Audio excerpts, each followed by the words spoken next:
PR পদ্ধতির সুবিধা আছে, অসুবিধা আছে। পিআর পদ্ধতির প্রথম জিনিসটা হলো কি, প্রত্যেকটা ভোটার মনে করতেছে যে তার প্রতিনিধি সে পাবে পার্লামেন্টে। দ্বিতীয় দিকে একটা শক্ত বিরোধী দল পার্লামেন্টে যাবে। তৃতীয় একটা হইলো যে ভোটারের ভোট দেওয়ার আগ্রহ বাড়বে, কারণ সে যখন দেখবে আমার ভোটটা বিফলে যায় না, তখন সে ভোটের আগ্রহ বাড়ে, তাহলে ভোটার উপস্থিতিও বাড়বে। ডিমেরিটসটা কি?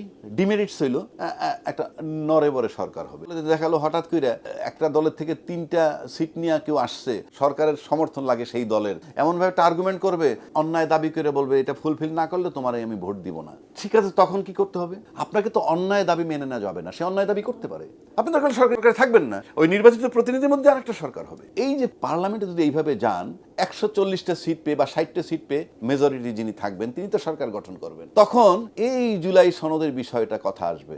তখন এই জুলাই সনদ বাধ্য করা যাবে। কেন? এরা যদি বলে আমরা নোট অফ ডিসেন্ট দিয়েছে, নো, মানবো না, আমরা আপনাকে এটা অ্যাপ্রুভাল দিতে হবে, তাহলে আমরা আপনার উপরে আস্থা তুলে নিব।